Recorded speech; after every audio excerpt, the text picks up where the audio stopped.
Assalamualaikum warahmatullahi ta'ala wabarakatuh.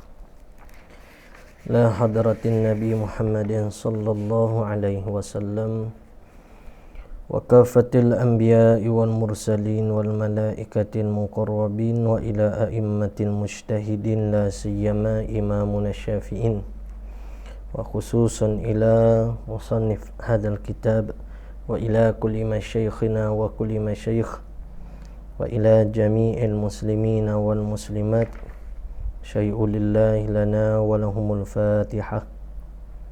A'udzu billahi minasyaitonir rajim. Bismillahirrahmanirrahim. Alhamdulillahi rabbil alamin. Arrahmanir rahim. Maliki yaumiddin. Iyyaka na'budu wa iyyaka nasta'in. Ihdinas siratal mustaqim. Siratal ladzina an'amta 'alaihim ghairil maghdubi 'alaihim waladdallin. Amin. Bismillahirrahmanirrahim. Alhamdulillahi rabbil alamin wassalatu wassalamu ala rasulina sayyidina Muhammad wa ala alihi wa sahbihi ajmain. Rabbi shrah li sadri wa yassir li amri wahlul 'uqdatam min lisani yafqahu qawli. Allahumma aftah alaina hikmatak wa anshur alaina min khazaini rahmatika ya arhamar rahimin. Wala hawla wala quwwata illa billahil aliyyil azim. Wala hawla wala quwwata illa billahil aliyyil azim. Wala hawla wala quwwata illa billahil aliyyil azim. Wa sallallahu ala sayyidina Muhammad wa ala alihi wa sahbihi wa baraka wa sallam. Walhamdulillahi rabbil alamin. InsyaAllah kita sambung pengajian pada muka surat 32, masuk pada perbahasan berkaitan dengan haji. Qala al-musannifu rahimahullahu ta'ala wa nafa'ana bi'ulumihi fid darain. Kitabun nusuki ay hadza kitabu fi bayanin an-nusuk. Bermula ini suatu kitab pada menyatakan, yakni pada menerangkan nusuk. Apa dia nusuk? Iaitu haji dan umrah. Haji dan umrah inilah yang dipanggilkan ibadat nusuk. Bermula fardu naik haji dan umrah itu. Naik haji dan umrah ni maksud katanya menuju kepada perbuatan haji dan umrah lah. Bermula fardu naik haji dan umrah itu seumur hidupnya seorang sekali jua. Ni ada satu hadis yang mana seorang sahabat tu dia tanya Rasulullah SAW berkaitan dengan haji ni, adakah wajib tiap tahun? Jadi Nabi SAW tak hirau ke persoalan dia tadi. Nabi tak jawab. Kata wajib tiap tahun. Maka ditanya sehinggalah kepada 2-3 kali persoalan itu. Maka akhirnya Nabi SAW sebut, jikalau aku mengiyakan, maksud katanya haji umrah tadi itu difardukan pada setiap tahun, nescaya akan menyusahkan kamu. Maka maksud katanya Nabi SAW di sini tak suka dengan soalan tadi. Sebab tu betul juga, kalau kata banyak bertanya ni lemah iman, maksud katanya benda tu benda yang tak digalakkan pada agama. Tetapi itu melihat kepada keadaan zaman, terutamanya ketika mana di zaman Rasulullah sallallahu alaihi wasallam. Di zaman Rasulullah sallallahu alaihi wasallam ni orang panggil zaman penurunan wahyu. Maka tiap-tiap apa yang dilakukan oleh Nabi sallallahu alaihi wasallam, diikrarkan oleh Nabi sallallahu alaihi wasallam, maka itu menjadi tempat pengambilan dalil daripada ahli ulama. Maka di situ kita dapat faham Nabi SAW tak suka sahabat tadi tu bertanya. Maksud katanya bila dah datang ayat berkaitan dengan suruh buat ibadat haji, buat sajalah. Tak perlu tanya benda ni tiap-tiap tahun ke. Kalau kata benda tu mesti untuk dilakukan tiap tahun, tentulah Allah Ta'ala Nabi SAW akan perintahkan buat setiap tahun. Tapi bila tidak disuruhkan begitu, maka kekal dengan hukum dia. Orang panggil dengan sekali buat sahaja bagi melepaskan kefarduan. Jadi maksud katanya banyak bertanya ni lemah iman. Maksud kata benda tu benda yang tidak elok ialah pada waktu dan suasana tersebut. Suasana yang mana wahyu saat ni tu masih lagi duduk turun. Begitu jugalah dengan apa nama ni, dengan perangai orang mana? Bani Israel terdahulu, ketika mana disuruh sembelihnya lembu, nak supaya nak diketahui siapakah yang membunuh seorang daripada Bani Israel tersebut. Maka dia tanya Nabi Musa AS, lembu tu bagaimana, lembu tu warna apa, yang menyebabkan persoalan itu menyebabkan rumit, susah untuk nak mencari lembu tersebut. Sepatutnya bila dah suruh sembelih agak, ambil sajalah mana-mana lembu. Jadi maksud katanya masalah kita bertanya ni tak digalakkan itu ialah suasana di waktu tersebut. Adapun keadaan kita sekarang dengan wahyu pun tidak lagi dah orang panggil, tidak lagi di dalam keadaan penurunan wahyu, maka di sana tak ada masalah kita nak bertanya.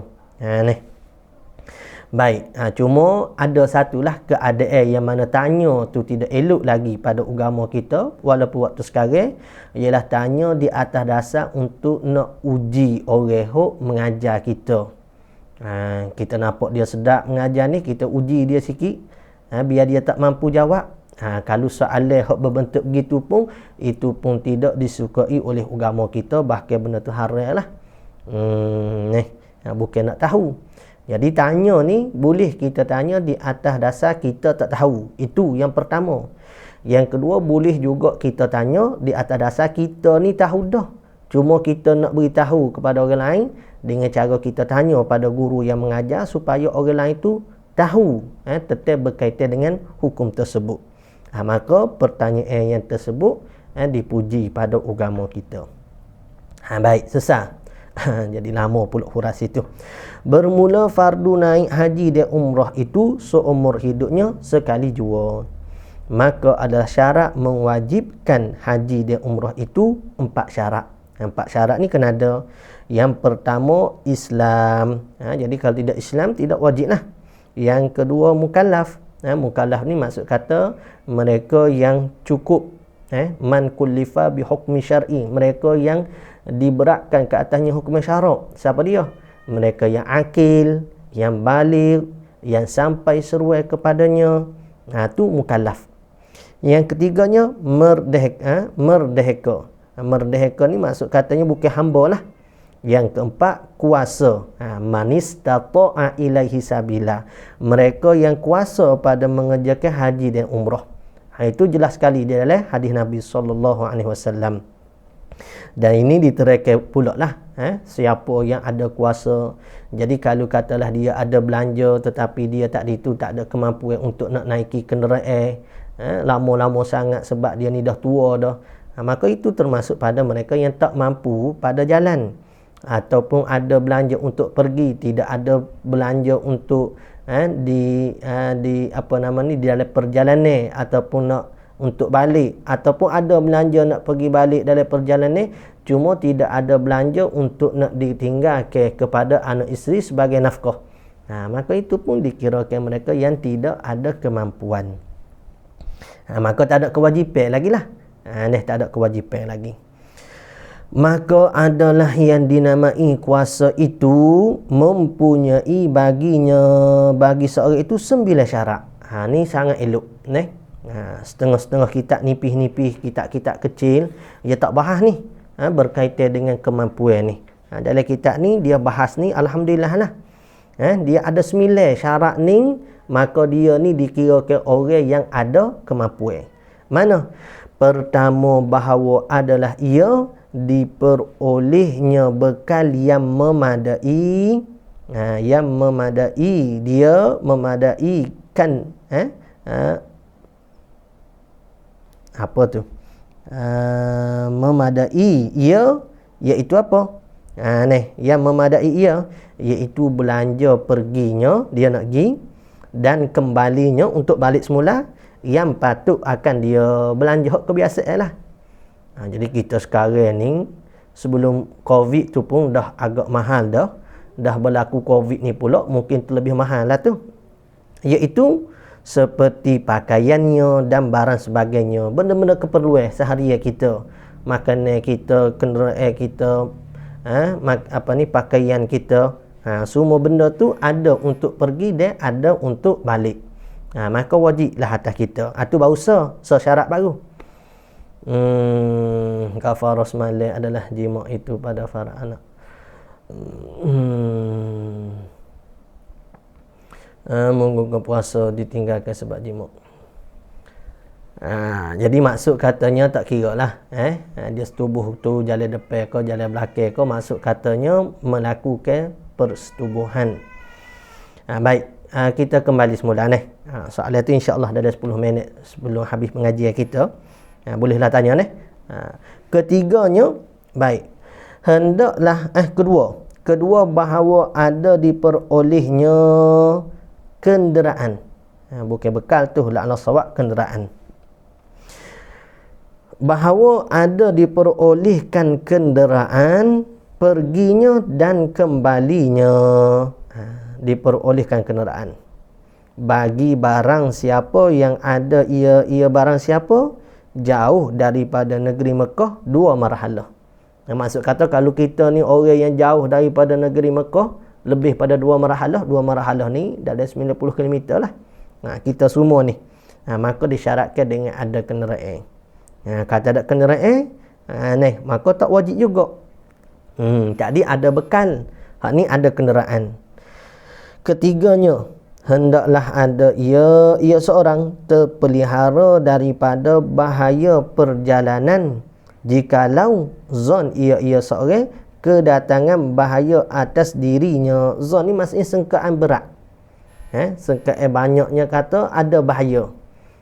Bahaya contoh orang panggil perompok ko di tengah-tengah perjalanan atau apa-apa bahaya atau seperti seperti zina atau seperti zina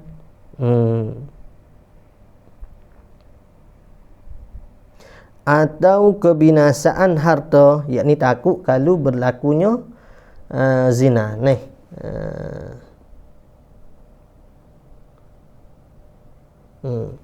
atau kebinasaan harta yang akan atau kebinasaan harta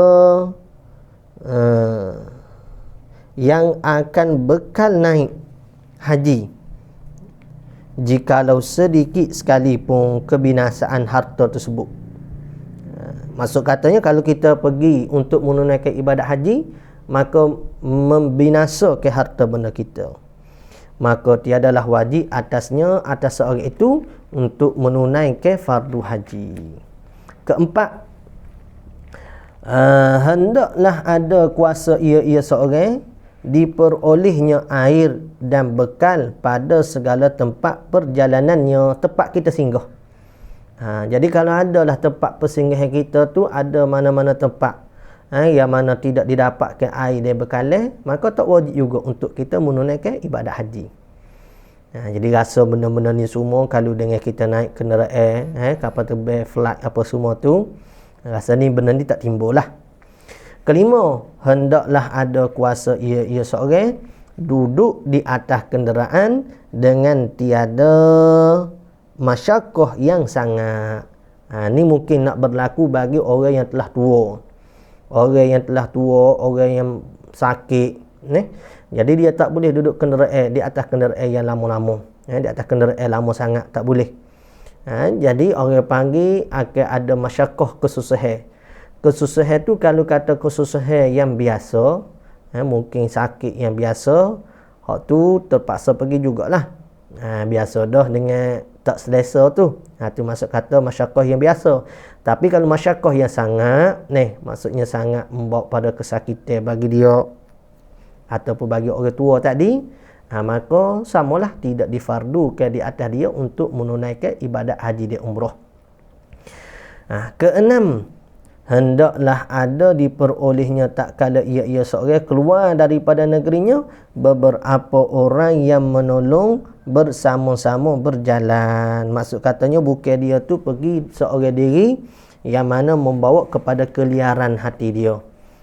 Kalau dia pergi seorang diri tu, mungkin jadi apa-apa kesusahan yang berlaku pada dia tu, tak ada orang nak dapat tolong lah. Jadi ni di antara syaratnya, hendak ada diperolehnya tak kala ia seorang tu keluar daripada negerinya itu beberapa orang yang menolong bersama-sama berjalan bersama dia.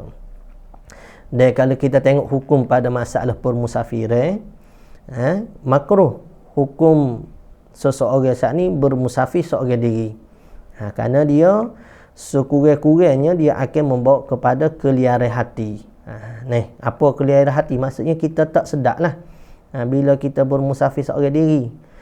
Tu bagi orang lelaki, bagi orang perempuan ni wajib dah nak kena ada mahram dia, ataupun mana-mana perempuan yang dipercayai, yang dapat menemani dia.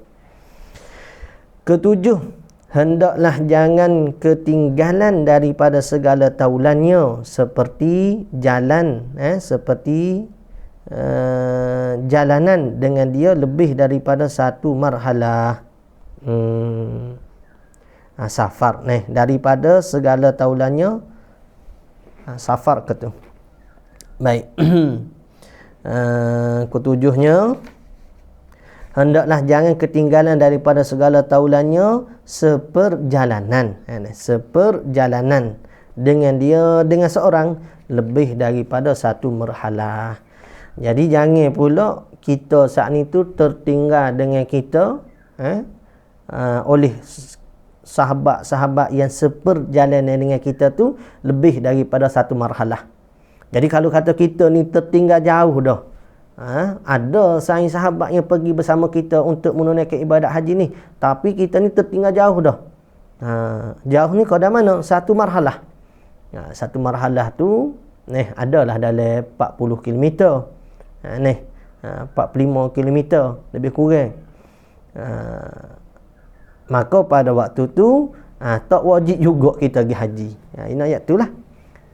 Yang ayat kata manis tata'a ilahi sabila, orang hok kemampuan di atas dia untuk pergi tu ada 9 syarat. Jadi kena ada 9 syarat ni lah, barulah dikatakan dia tu dikualifikasikan dia, istilah moden ni, dikirakan dia tu sebagai orang yang mampu untuk pergi ibadat haji. Kedelapan, hendaklah diperoleh taulan pada tempat yang ditakuti daripada bahaya, supaya terpelihara daripada bahaya itu. Ni pun syarat lebih kurang jugalah.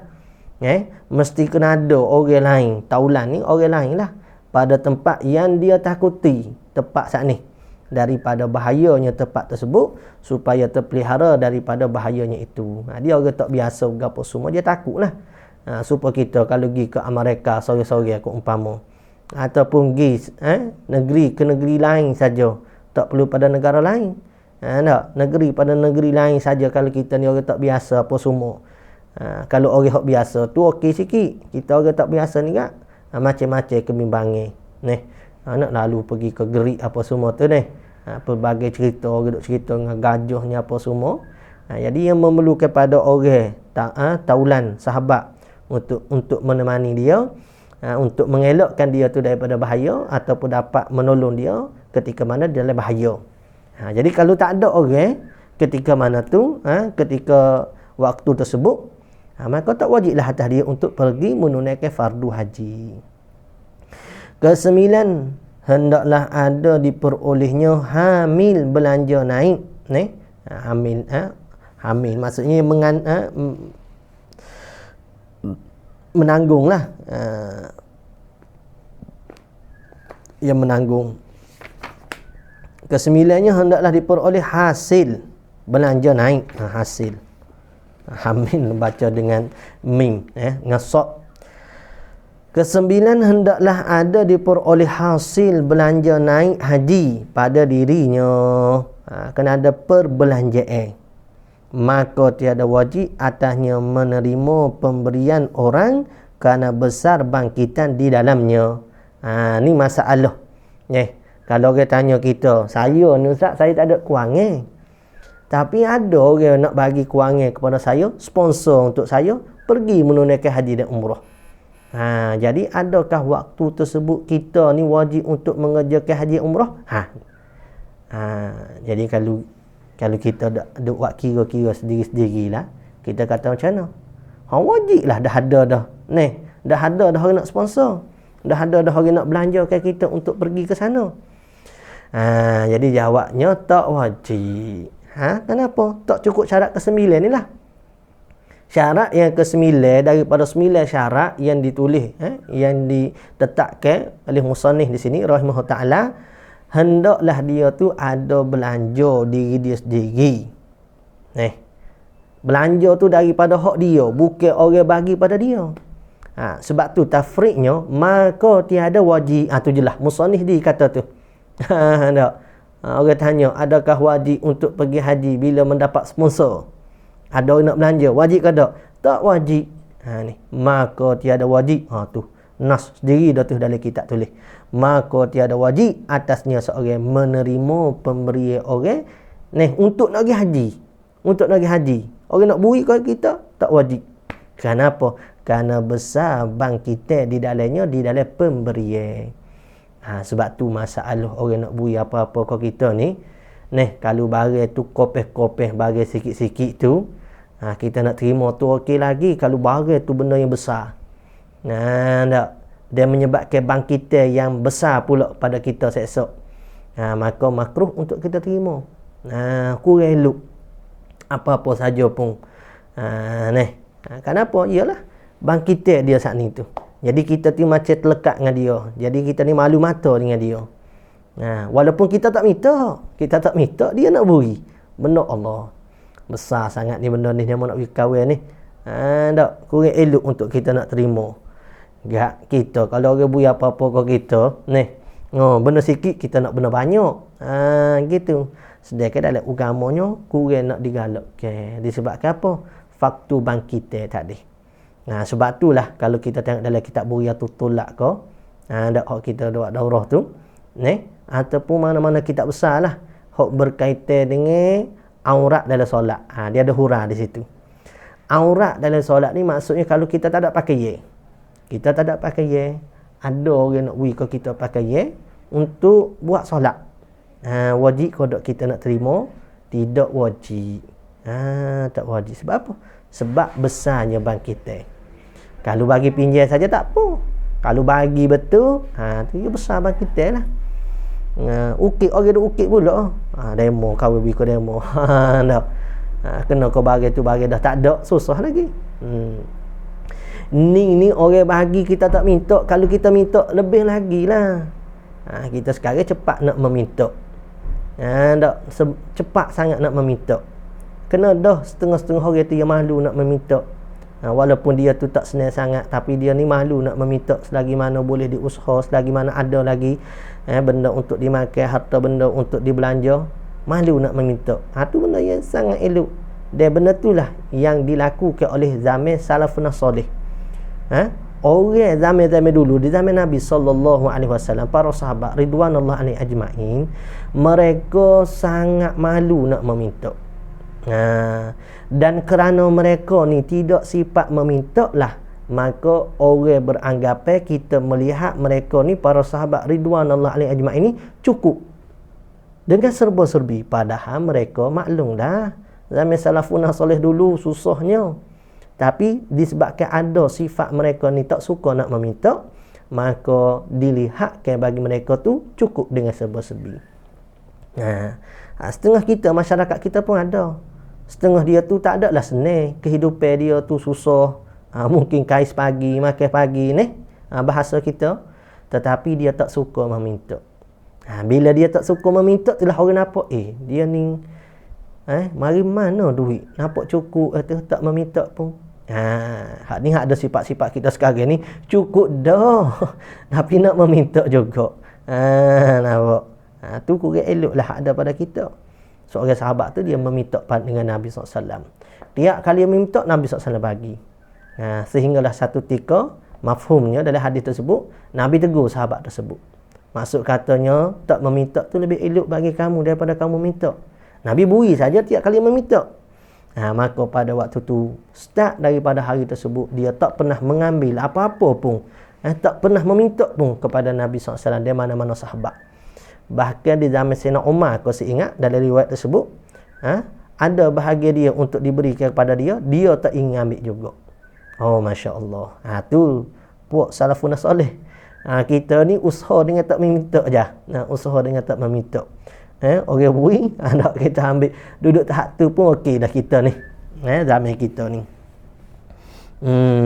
Baik. Bermula segala perbuatan baik, bermula segala perbuatan naik haji dan umrah itu 3 perkara. Sesalah tu. Orang panggil syarat yang mana 9 syarat yang dikata yang berkemampuan untuk menunaikan fardu haji. Ada syarat tu, maka dia tu dikirakan orang yang ada kemampuan. Susah juga tu nak cari syarat-syarat tu. Ada dah ditulis di sini. Qala al-musannif rahimahullah ta'ala, bermula segala perbuatan naik haji dan umrah itu 3 perkara. Pertama, segala rukun, iaitu jika ditinggalkannya rukun salah suatu daripada segala rukunnya, maka jawabnya tiadalah sah hajinya lagi. Tiada sah hajinya, tak sah haji. Sebab rukun-rukun tu dia apa? Rukun ni juz'un min ibadah. Dia ni satu orang panggil satu juzuk daripada pekerjaan ibadat kita. Supaya rukun solat, dia juzuk daripada ibadat solat kita. Supaya rukun orang panggil tiang rumah, dinding rumah tu panggil rukun. Dia panggil juz'un minal bait. Satu bahagian daripada rumah. Nak kena ada dinding, nak kena ada tiang. Tak ada benda tu, maka dia tak hasil rumah. Maka begitulah rukun dalam ibadat. Maka tiadalah sah hajinya seorang lagi, tiada dapat ditampung. Laknah sawab tu kena betul sikit. Lagi tiada dapat ditampungkan yang ditinggalkan daripada rukun tersebut. Nak tapung boleh ke tak? Tak boleh nak tapung dah. Tu orang panggil rukun. Tiada sah lagi, tiada dapat untuk ditapungkan dengan benda lain.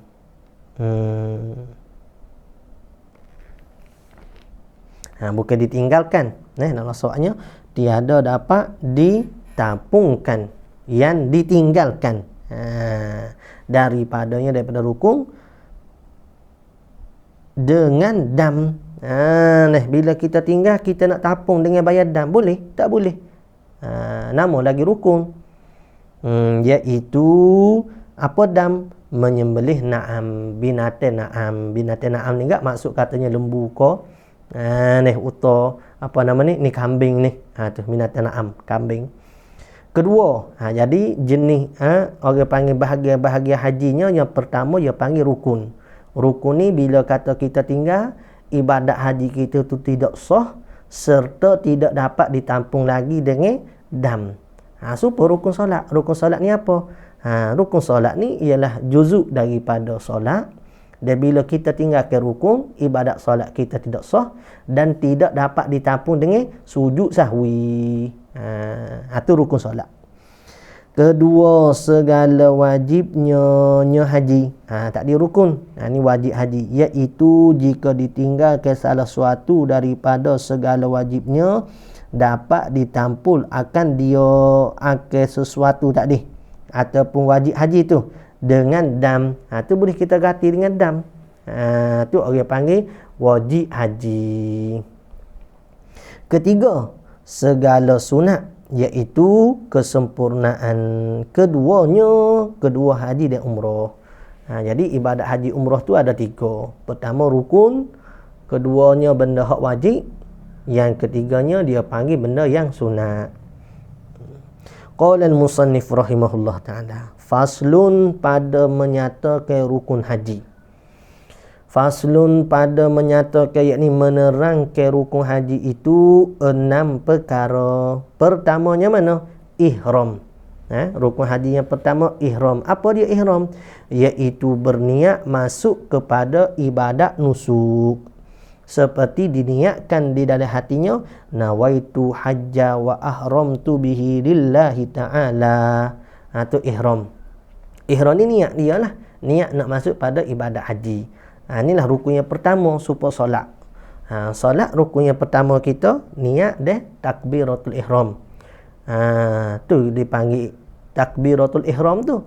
Ihram tu maksud katanya dia mengharai ke segala benda hok mana harus sebelum daripada kita masuk pada ibadat solat. Jadi ihram haji pun sama. Maksud kata dia mengharai ke benda-benda hok sebelum pada ni harus kita buat. Tapi bila dah kita niat ihram, maka tak boleh dah lagi atas kita nak melakukan benda tersebut. Jadi berlafaz dengan ibadat, berlafaz dengan niat haji ni sunat lah. Niat ni mahalluha qalbun, dalam hati. Wa talaffuzu biha sunnatun, dan bertutur berlafaz dengan dia ialah sunat. Baik, itu rukun yang pertama. Dia kata ada ni rukun ni haji. Keduanya wukuf di Arafah, pada bumi Arafah. Kena berhenti kita di bumi Arafah. Kemudian daripada bila waktu nak wukuf di Arafah ni, kemudian daripada waktu dianya gelincir matahari hari ke-9 daripada bulan Zulhijjah. Ni hari Arafah lah. Lepas daripada gelincir matahari hari ke-9, mana gelincir matahari? Zuhur. Gelincir matahari ni zuhur, hari ke-9 daripada bulan Zulhijjah. Waktu itulah bermulanya wukuf di Arafah. Maksudnya naik matahari tu tak lagi. Gelincir hari ke-9 tu, zuhur tu baru masuk. Dan berkekalan waktunya ni, waktu untuk kita wukuf di Arafah ni.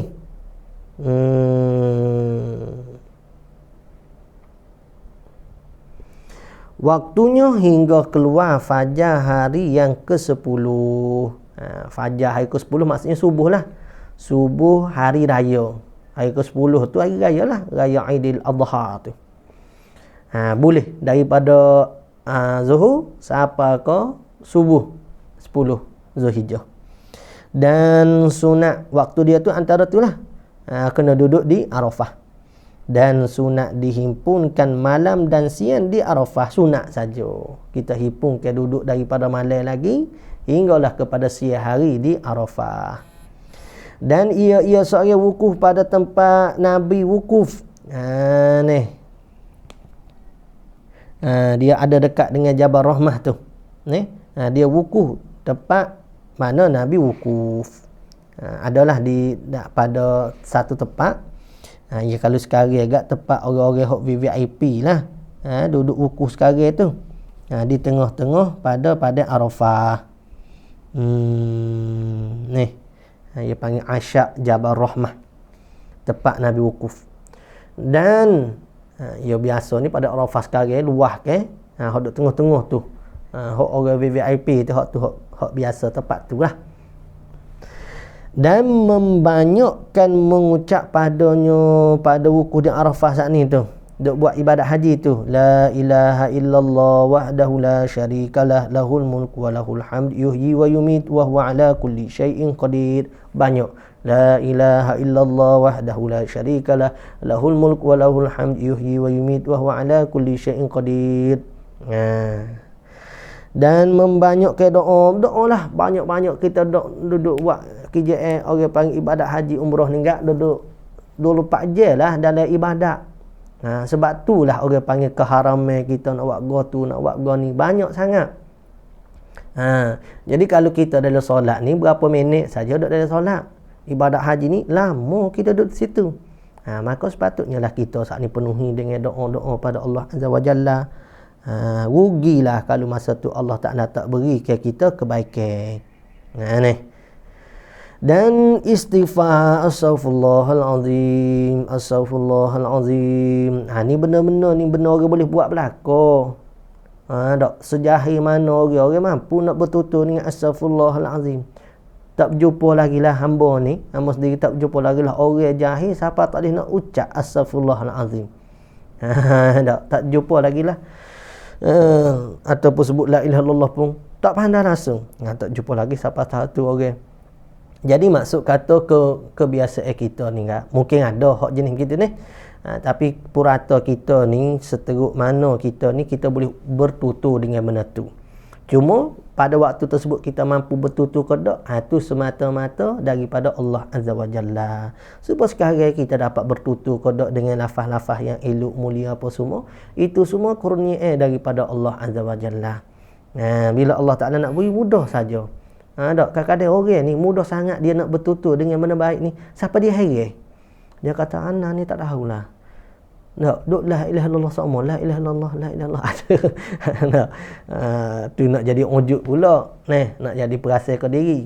Maksud kata bila kita ni boleh duk bertutur benda-benda molek, orang lain tak boleh nak bertutur benda molek, kita dengan duk zikir dan sebut Allah Azza wa Jalla ni, maka kita kena pandai nikmat Allah Ta'ala tu. Kena bersyukur. Sebab tu ni, masalah syukur ni ada disebut. Berkaitan Nabi Daud AS, tak kala dia tak dia, ya Allah, dia mengadu, aku tak mampu dah nak bersyukur, aku lemah di atas bersyukur kepada nikmat kamu ni. Sebab apa? Sebab syukur yang aku dapat syukur ni pun ialah satu nikmat daripada nikmat kamu. Faham ke tak? Aku syukur ni pun ialah satu nikmat daripada pelbagainya nikmat-nikmat kamu pada aku. Aku dapat syukur pun sebabmu, ya Allah. Maka apa lagi aku? Dia nampak hakikat kata bersyukur ni lah orang nampak hakikat bersyukur. Maka pada waktu Allah Azza wa Jalla tersebut ni, maka inilah Daud ni hakikat sebenar syukur kamu. Hakikat sebenar kesyukuran kita ni kepada Allah Azza wa Jalla bukan semata-mata kita boleh ucap alhamdulillah, bukan dengan kita tasarruf ke nikmat Allah Ta'ala kepada benda hak sebenar, mata kita guna benda baik, telinga kita guna ke benda baik, syukur dah. Tetapi hakikat syukurnya sebenar tu bila? Tak kalau kita merasa ke semua nikmat-nikmat yang Allah Ta'ala beri ke, dan syukur yang kita dapat syukur ke, dan kita guna ke nikmat-nikmat Allah Ta'ala ni kepada apa yang dia redai, kita berasa kata itu daripada Allah Azza wa Jalla, maka itulah hakikat sebenar bersyukur. Nampak? Sebab itulah tiap-tiap kali kita memuji Allah, alhamdulillah, dengan nikmat Allah Ta'ala yang tak terhingga, maka kita kena memuji ke lagi di atas pujian kita kepada Allah Ta'ala.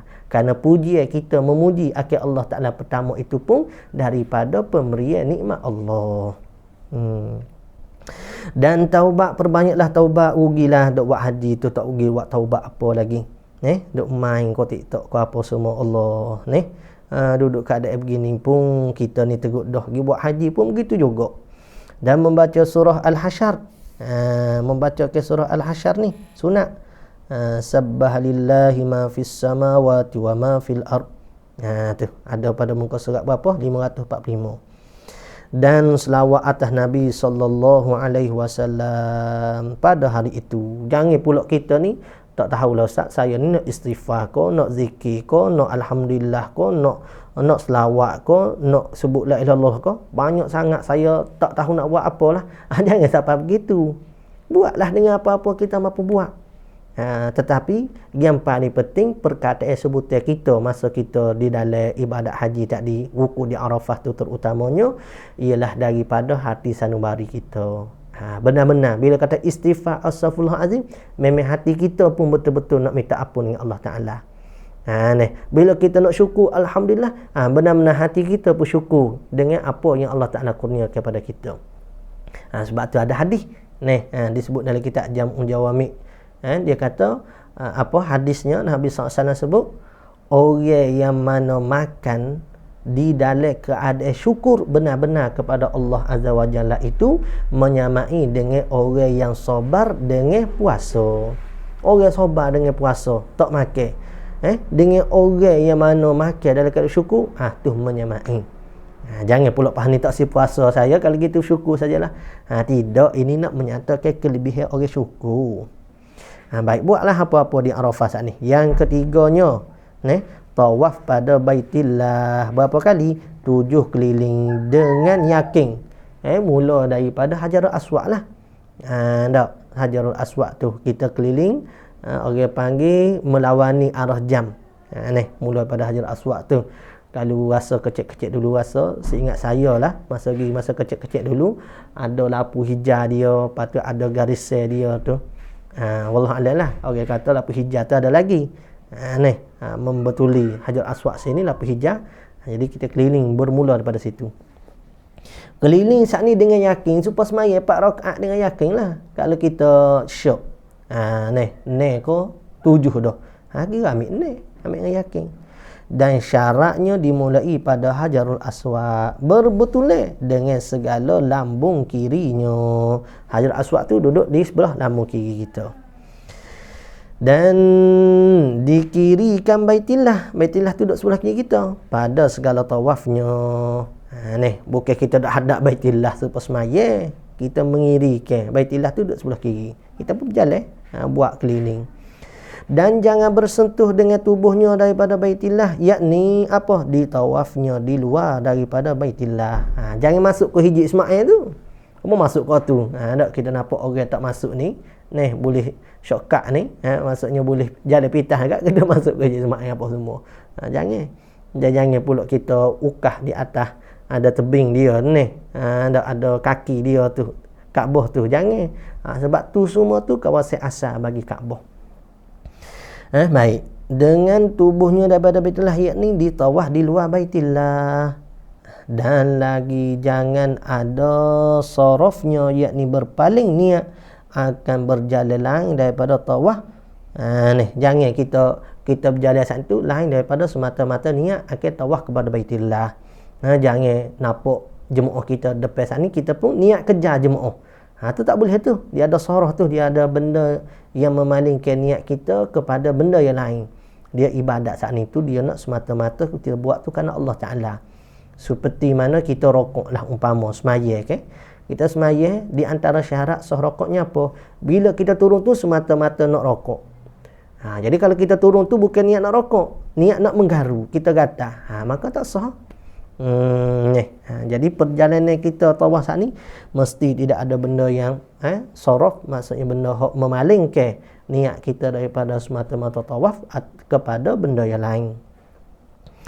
Serta syaratnya menutupkan aurat. Dia tawaf ni supaya semaya, dia kena tutup aurat, dia kena ada air semaya. Berbeza dengan sa'i. Sa'i tak syarat begitu. Nanti tengok. Dan suci ia seorang daripada 2 hadas, hadas besar, hadas kecil. Maksud katanya dia tu kena ada wuduk masa dia tawaf. Serupa betul dengan semaya. Tak boleh nak membelakangi, maksudnya daripada lambung tu kepada arah, maksudnya berada pada arah Kaabah ko. Serupa semaya lah. Seolah-olahnya.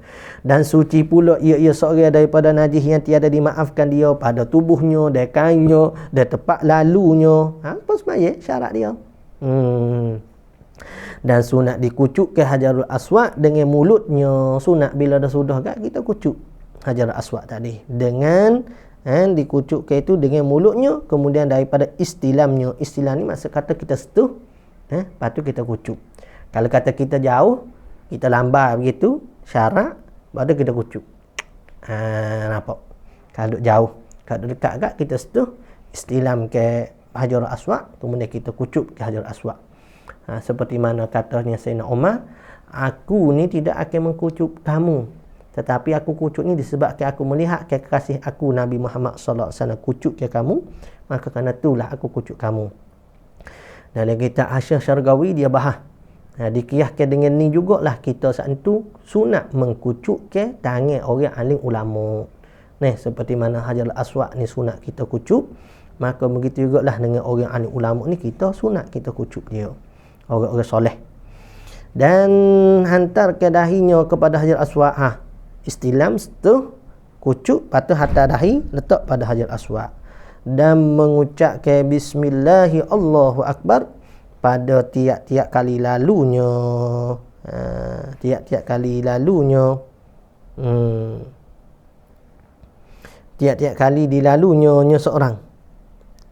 Demikianlah pada rukun Yamani. Rukun Yamani ni sebelum pada Hajarul Aswad ni. Kawasan tu ada 4 petak tu. Sebelum Hajarul Aswad tu rukun Yamani. Ia istilam dengan tangannya, kemudian dikucup akhir tangannya. Ia lambar gitu kan, ia perkucup. Dan membaca doa tawaf yang warid daripada Nabi atau daripada asar sahabat. Baca. Dan tabi'in. Kemudian ia seorang sembahyang sunat tawaf 2 rakaat di belakang maqam Ibrahim. Maqam Ibrahim kenal ni. Maqam Ibrahim hak tepat letaknya apa nama ni? Batu hak kesel tapak kaki Nabi Ibrahim AS duk bina Kaabah. Tepat tu. Sunat. Keempatnya daripada rukun haji, sa'i antara Safa dan Marwah. Safa ni dia dekat dengan Baitillah. Lepas pada tawaf pergi kepada Safa hingga ke Marwah. Marwah ni tempat nak keluar adalah pintu dia tu. Dan sekarang ni rasa Bukit Safa apa semua tu dia keliling dah dengan kaca tak boleh naik. Mungkin sebab bahaya ke. Dia sebenarnya kalau kiranya sunat masa kita sa'i tawaf sa'i Safa Marwah tu kita naik sikit. Paling tidak. Sekarang ni tak boleh. Tak apalah. Dia panggil sebab ada maslahah yang nak dijaga. Dia kalau orang sikit tu tak apa lagi, tak bahaya sangat. Dia main orang ramai-ramai ni. Mungkinlah tu ada kes ke. Jadi tutup. Daripada Safa dan Marwah 7 keliling saat itu di jalannya pada tempat sa'i sekali daripada Safa ke Marwah. Maksudnya daripada Safa ke Marwah tu sekali. Bukan kata Safa ke Marwah, Marwah ke Safa baru sekali. Tak, dia kira 2 kali dah. Kalau Safa Marwah, Marwah ke Safa baru kira sekali, penat lah. Sebab jauh. Tak, bukan dekat. Kedua kalinya daripada Marwah kepada Safa. Tu cara kira. Jadi akhirnya kepada Marwah. Lepas tu balik. Keluar pada pintu dia. Cukup pala. Demikianlah disudahinya ke Marwah. Dimulai dengan Safa, disudahi dengan Marwah. Hingga genap 7 kali. Genap ni maksudnya cukup. Genap. Ya biasa kita genap ni gak angka 8, angka 10. Ganjil ni baru angka 7, angka 9. Jadi maksud kata genap ni hingga mencukupkan dengan 7 kali. Sa'i antara Safa Marwah. Lepas tu, hak dikatakan dibesarkan lah ni. Tak?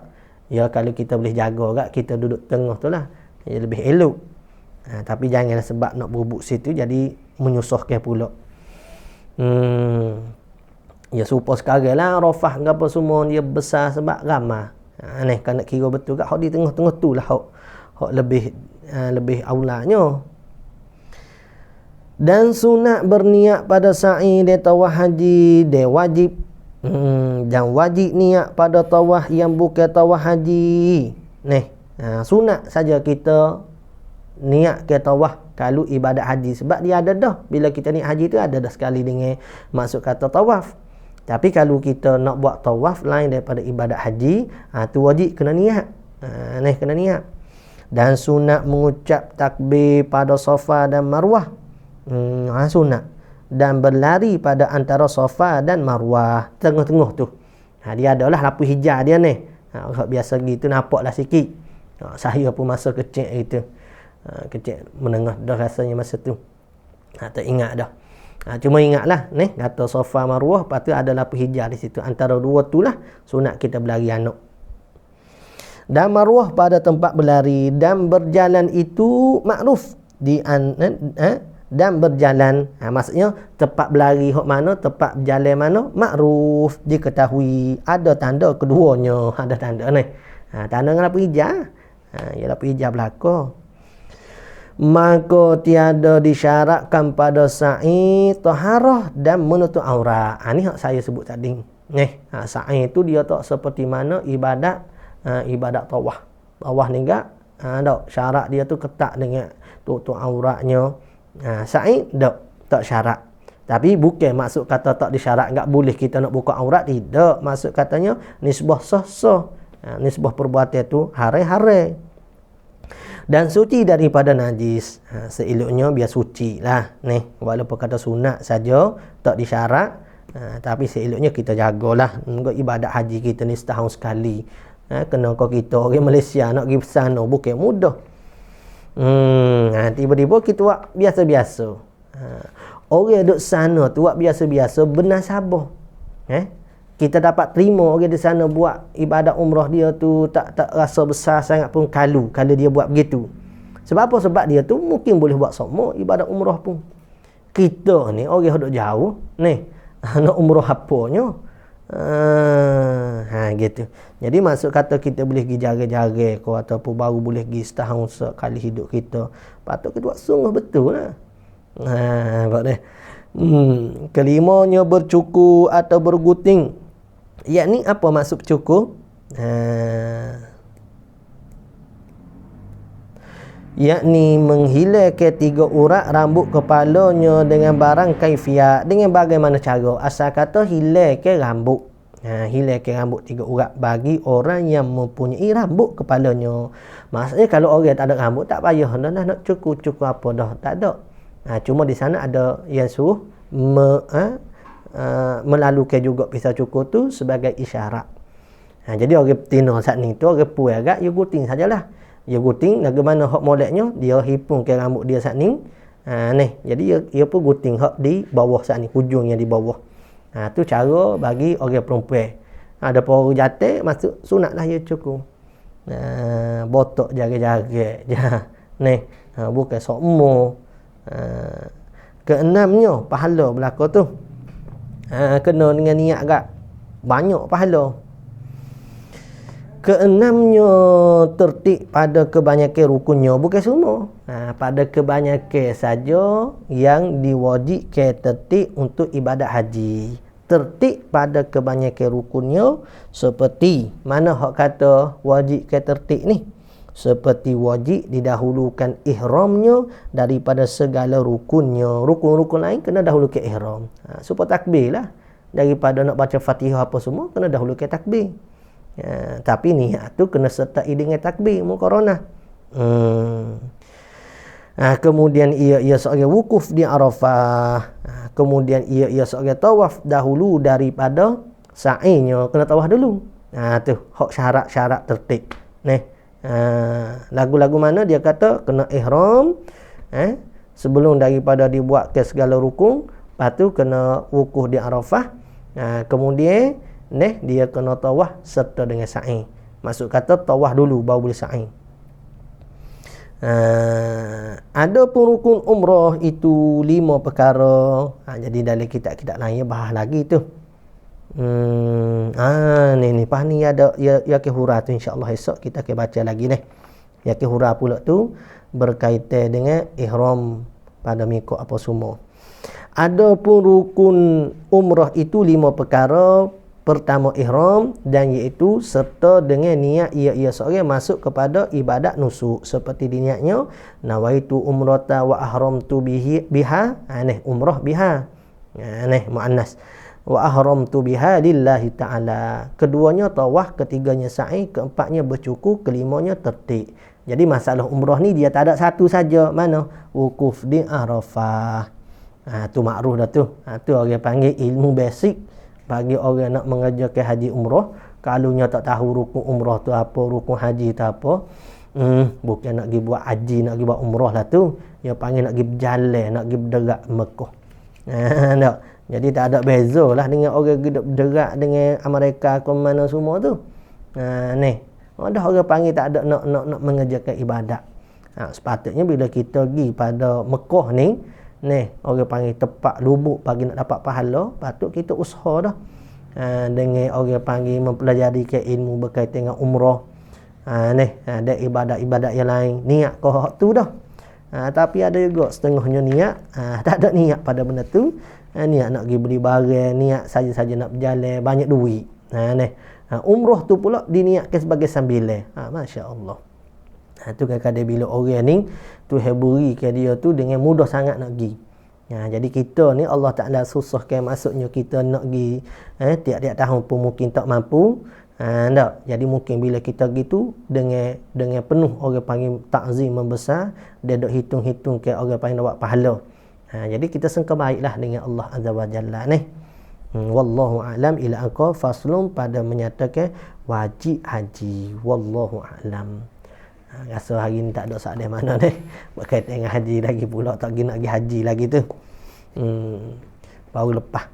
Sallallahu rabbuna ala nuril mubin Ahmadal Mustafa Sayyidil mursalin. Sallallahu rabbuna على النور المبين أحمد المصطفى سيد المرسلين وعلى آله وصحبه أجمعين وعلى آله وصحبه أجمعين.